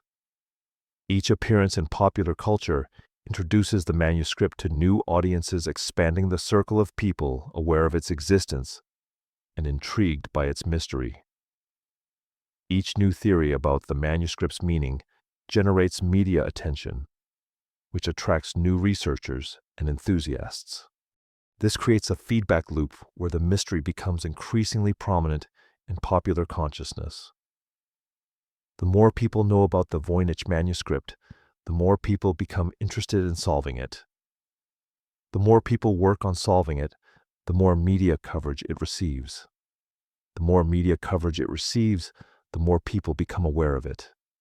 This cycle has continued for over a century with no sign of diminishing. What is particularly notable is that the manuscript's resistance to solution paradoxically increases its appeal rather than diminishing it. If the Voynich manuscript were definitively decoded tomorrow, if scholars announced they had finally unlocked its secrets and understood its meaning, the manuscript would lose much of its mystique. The mystery itself has become valuable. People are drawn to the Voynich manuscript not despite its resistance to interpretation, but partly because of it. The unsolved nature of the mystery is part of what makes it compelling. Some researchers have suggested that the Voynich manuscript's primary function might be to inspire exactly this kind of sustained attention and speculation.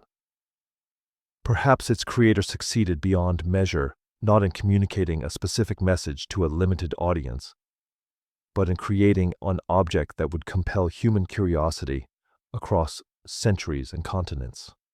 The psychology of unsolved mysteries reveals something about human nature that extends beyond the Voynich manuscript. We are drawn to mysteries. We are motivated by the desire to solve puzzles. We find satisfaction in the process of investigation, even when, or perhaps especially when, the investigation does not lead to definitive answers. The undeciphered manuscripts remind us that not all human creations are meant to be immediately understood. Some objects seem designed to provoke questions rather than provide answers. Some creations are meant to inspire sustained attention and investigation. Some works of human creativity achieve their purpose, not through clear communication, but through the mystery they maintain. This observation raises intriguing questions about the nature of human communication and creativity. We typically assume that writing exists to communicate information, that the purpose of language is to convey meaning from one mind to another. Yet the undeciphered manuscripts suggest alternative possibilities. Perhaps some creators value the process of creation more than the accessibility of the final product. Perhaps some knowledge was meant to be preserved in forms that resist easy interpretation, ensuring that Only those with sufficient dedication would ever access it. Perhaps some texts were created primarily to inspire the kind of sustained human attention that the Voynich Manuscript has received for over a century. The fascination with these manuscripts also reveals something about our relationship with authority and expertise. The Voynich Manuscript has resisted the efforts of professional cryptographers, linguists, and scholars with access to the most sophisticated analytical tools available. Yet thousands of amateur enthusiasts continue to propose decipherments, convinced that they have found the key that professional scholars have missed.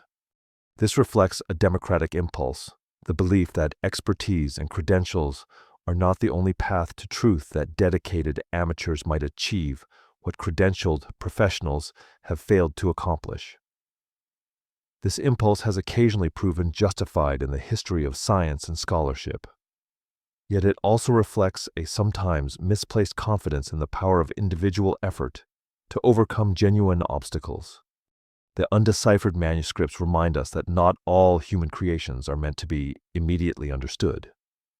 Some objects seem designed to provoke questions rather than provide answers.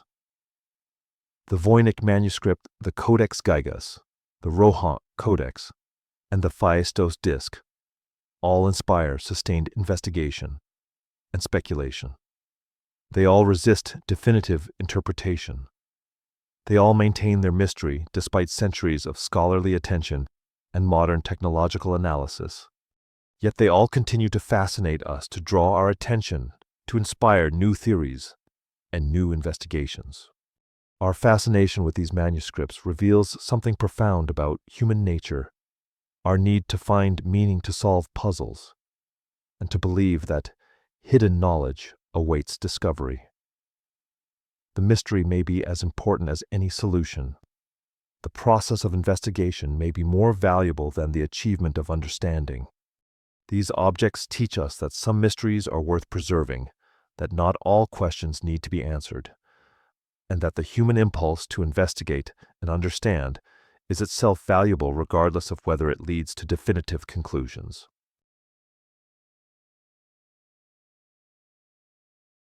Comparative analysis and patterns. We have explored the psychology of why we are drawn to these manuscripts, and we have considered what our fascination with them reveals about human nature.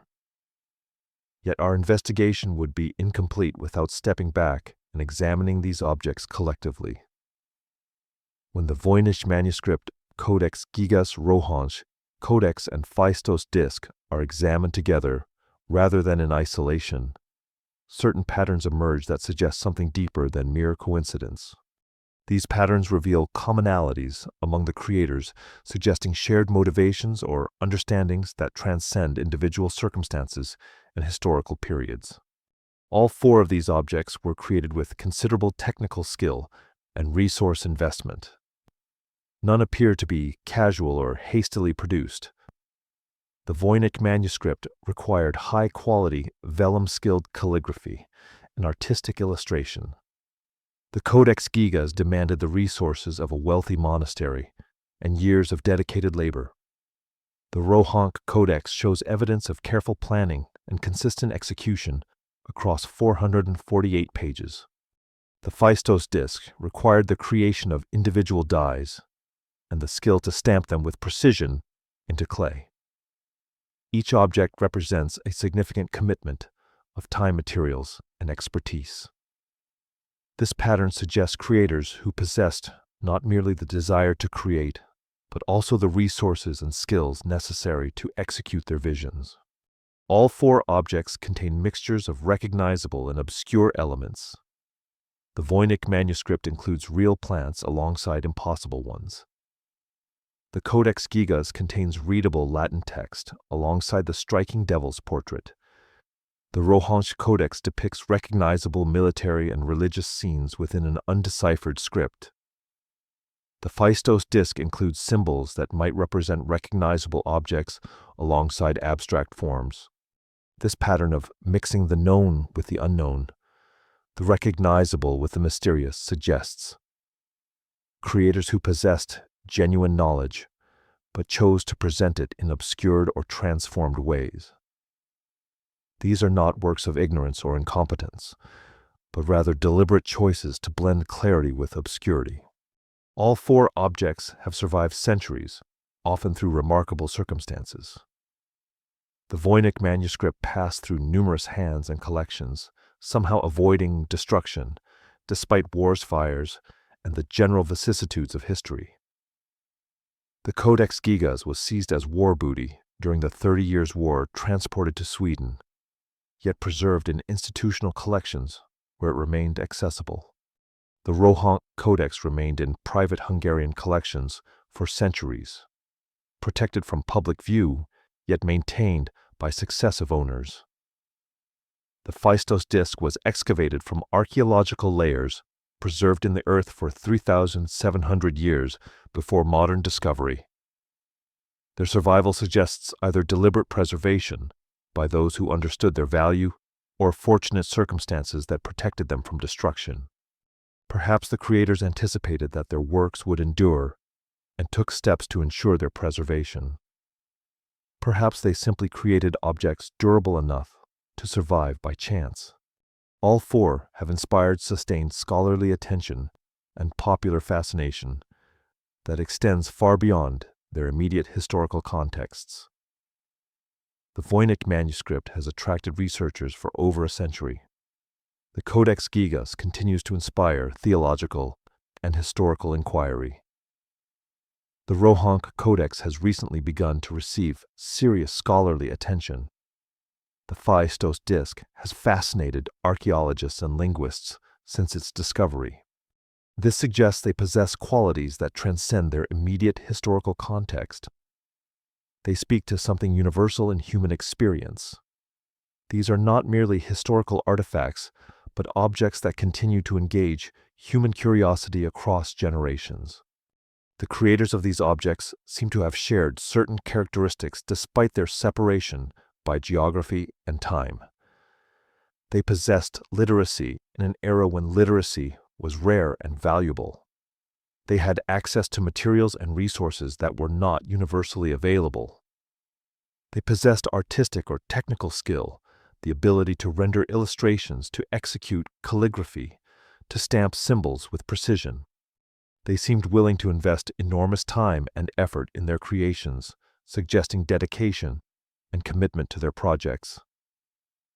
Yet they also seemed indifferent to whether their work would be immediately understood by contemporary audiences. This indifference to immediate comprehension suggests motivations beyond simple communication. This pattern raises intriguing questions about the creators' intentions. Perhaps they created for posterity, hoping that future generations would possess the knowledge to understand what their contemporaries could not. Perhaps they created for themselves, valuing the act of creation and encoding above the transmission of meaning to others. Perhaps they created to challenge, to provoke, to inspire exactly the kind of sustained attention these objects have received across centuries. Perhaps they understood something about human psychology, that mystery and obscurity can be more compelling than clarity, that puzzles inspire more sustained attention than straightforward communication. The creators seem to have shared an understanding that some knowledge should be preserved in forms that resist easy interpretation.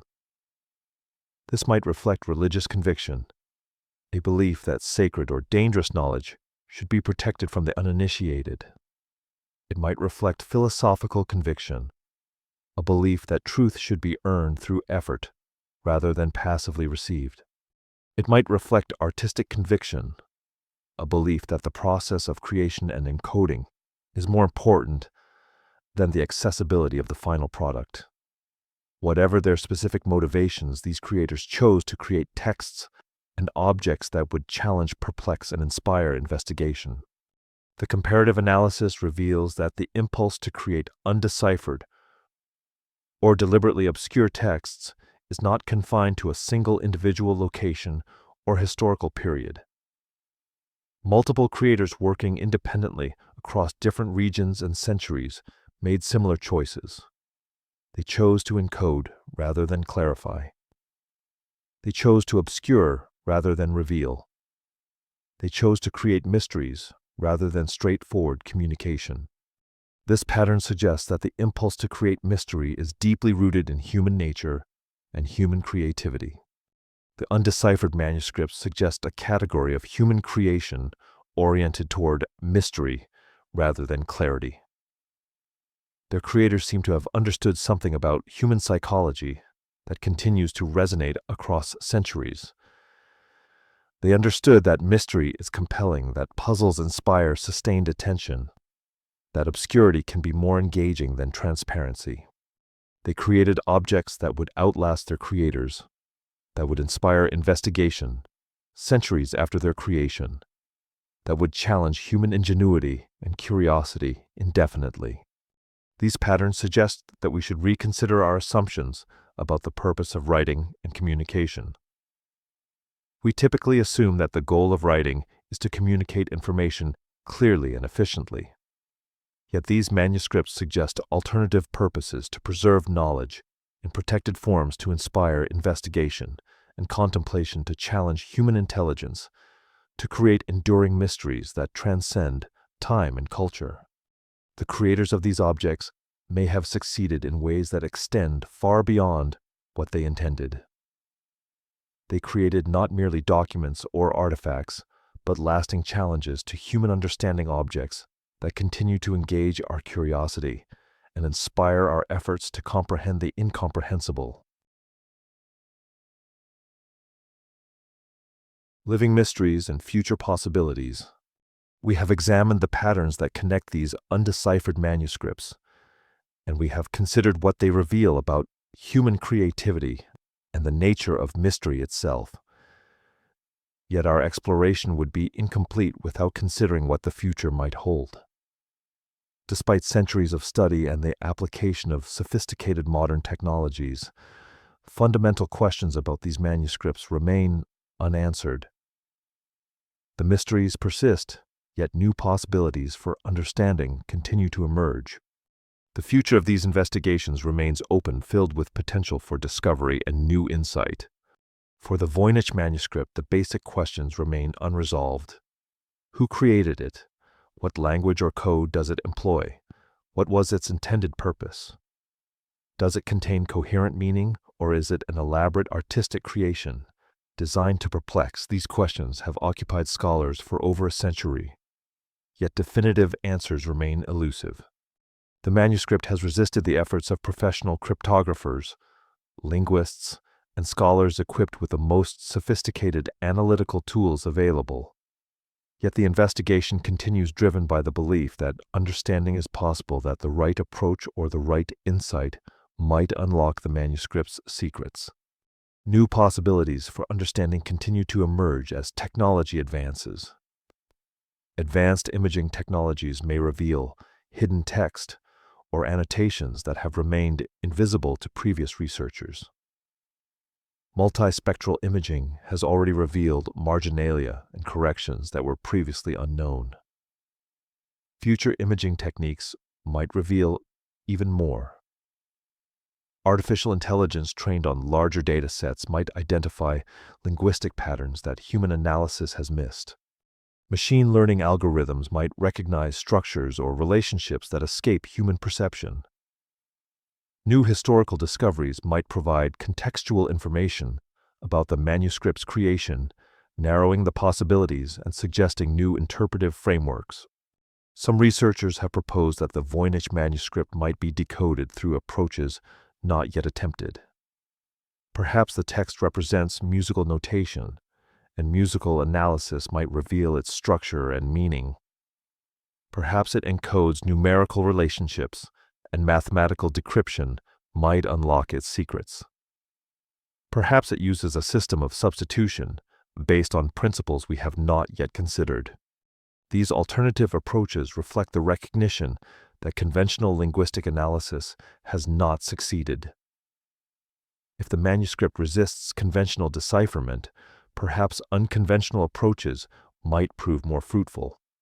For the Phaistos disk, archaeological discoveries on Crete might provide crucial context for interpretation.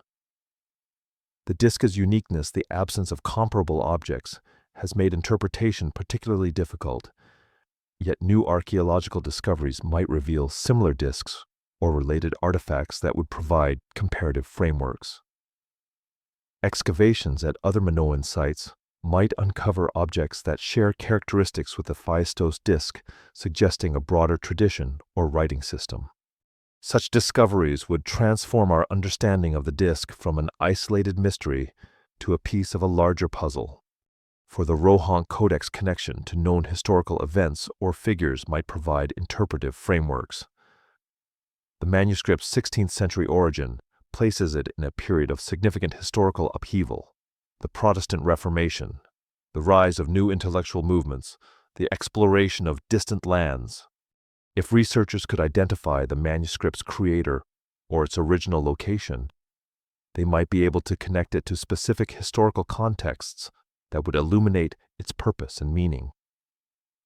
Historical research into 16th century Hungary, religious movements, and intellectual traditions might eventually provide the contextual information necessary for interpretation. The undeciphered manuscripts remind us that human knowledge remains incomplete. Despite our technological advances and accumulated scholarship, mysteries persist. We have developed tools and methods that would have seemed miraculous to scholars of previous generations. We can examine manuscripts at the molecular level. We can apply artificial intelligence to pattern recognition. We can access information from around the world instantaneously. Yet these capabilities have not resolved the fundamental mysteries posed by these texts. This humbling recognition suggests that some problems may resist solution, not because we lack the tools to address them, but because the fundamental nature of the problem may be different from what we assume. These objects stand as monuments to the limits of understanding and the enduring power of the unknown.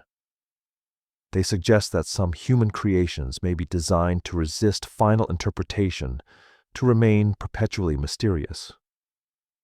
In this way, they achieve a kind of immortality. They cannot become obsolete because they cannot be fully understood. A decoded manuscript might be studied and eventually exhausted of interest. But an undeciphered manuscript continues to inspire investigation, continues to challenge human ingenuity, continues to engage human curiosity indefinitely. The mystery itself becomes the value. Future generations will likely continue to study these manuscripts, proposing new theories and employing new technologies that we cannot yet imagine. The mysteries may never be definitively solved, yet they will continue to inspire curiosity and wonder. Researchers 50 years from now will likely examine the Voynich Manuscript with tools and methods we cannot currently conceive. They may succeed where we have failed, or they may face the same fundamental obstacles that have frustrated our efforts. Either way, the investigation will continue driven by the human impulse to understand, to solve, to penetrate the mysteries that confront us. This may be the true purpose of these manuscripts, not to communicate specific information to a limited audience, but to maintain an eternal conversation between human intelligence and the unknown. The creators of these objects may have succeeded beyond their wildest imaginings. They created not merely documents or artifacts, but enduring challenges to human understanding. They created objects that would inspire investigation across centuries, that would engage the efforts of countless researchers, that would continue to perplex and fascinate long after their creators had passed from the world. The undeciphered manuscripts persist as reminders that mystery itself has value. They teach us that not all questions have answers, and that the pursuit of understanding may be more important than its achievement. In their resistance to interpretation, they remain profoundly human expressions of creativity, knowledge, and intention that transcend simple communication. They remind us that human beings are capable of creating works that challenge our understanding, that resist our attempts at comprehension, that inspire sustained investigation and wonder. These manuscripts stand at the intersection of history, mystery, and human nature. They represent our desire to preserve knowledge to communicate across time to create lasting works. They represent our fascination with the unknown, our drive to solve puzzles, our belief that understanding is always possible if we search long enough and think hard enough. They represent our recognition that some mysteries may be worth preserving, that not all knowledge should be easily accessible, that the pursuit of understanding may be more valuable than its achievement. As we conclude our exploration, we are left with a profound recognition. The undeciphered manuscripts will likely remain mysterious. Yet this mystery is not a failure or a limitation. Rather, it is a triumph of human creativity, the creation of objects that continue to engage human curiosity across centuries, that continue to inspire investigation and wonder, that continue to challenge our assumptions about communication and knowledge. These manuscripts teach us that mystery has value, that the unknown has power, and that the pursuit of understanding is itself a worthy endeavor, regardless of whether that pursuit ultimately succeeds. Over the past 2 hours and 20 minutes, we have journeyed through centuries of mystery and human creativity. We began with the Voynich Manuscript, examining how a single mysterious object has captivated researchers for over a century. We explored its physical characteristics, its undeciphered script, and the botanical enigma of its illustrations. We considered the Codex Gigas a massive medieval compilation, whose readable text stands alongside an enigmatic portrait of the devil. We investigated the Rohonc Codex, a 16th century document that emerged from Eastern Europe bearing its own distinctive mysteries. And we traveled backward through time to encounter the Phaistos disc, a Bronze Age artifact that predates European civilization by millennia. What emerges from this exploration is a recognition that mystery itself has profound value. These manuscripts are not failures of communication or examples of incompetence. Rather, they represent deliberate choices by their creators to encode knowledge, to obscure meaning, to create texts that would challenge human understanding across centuries. We have seen how modern technology, multispectral imaging, computer analysis, artificial intelligence has expanded our ability to examine these objects in unprecedented detail. Yet despite these advances, the fundamental mysteries remain. We know more about these manuscripts than ever before, yet they continue to resist definitive interpretation. This pattern suggests something important about human creativity and human nature. The creators of these objects possessed genuine knowledge and considerable skill. They had access to resources and materials. They invested enormous time and effort in their creations. Yet they seemed indifferent to whether their work would be immediately understood. This suggests motivations that extend beyond simple communication. Perhaps they created for posterity, hoping future generations would possess the knowledge to understand. Perhaps they valued the act of creation and encoding above the transmission of meaning. Perhaps they understood something about human psychology, that mystery and obscurity can be more compelling than clarity, that puzzles inspire more sustained attention than straightforward communication. The significance of these manuscripts extends beyond academic curiosity. They remind us that human knowledge remains incomplete. Despite our technological advances and accumulated scholarship, mysteries persist. These objects stand as monuments to the limits of understanding and the enduring power of the unknown. They suggest that some human creations may be designed to resist final interpretation, to remain perpetually mysterious. In this way, they achieve a kind of immortality. They cannot become obsolete because they cannot be fully understood. Future generations will continue to study them, proposing new theories and employing new technologies we cannot yet imagine. But perhaps more importantly, these manuscripts teach us something about ourselves. We are drawn to mysteries. We are motivated by the desire to solve puzzles, to understand the incomprehensible, to find meaning in obscurity. The undeciphered manuscripts reveal our need to investigate, to question, to pursue understanding even when that understanding may never arrive. They demonstrate that the process of investigation may be more valuable than its conclusion. The pursuit of knowledge may matter more than its achievement. These objects also remind us that not all human creations are meant to be immediately understood. Some are designed to provoke questions rather than provide answers. Some are meant to inspire sustained attention and wonder. Some preserve knowledge in forms that resist easy interpretation, ensuring that only those with sufficient dedication will ever access them. In a world where information is often treated as a commodity to be consumed quickly and easily, these manuscripts stand as reminders that some knowledge is worth preserving in mystery, that some truths are worth earning through effort. The undeciphered manuscripts persist across centuries, as reminders that mystery itself has value. They teach us that not all questions have answers, and that the pursuit of understanding may be more important than its achievement. In their resistance to interpretation, they remain profoundly human expressions of creativity, knowledge, and intention that transcend simple communication. They are monuments to human ingenuity, human curiosity, and the enduring human impulse to create, to preserve, and to challenge. Thank you for joining this journey through mystery history and the persistent power of the unknown. Rest well, and good night.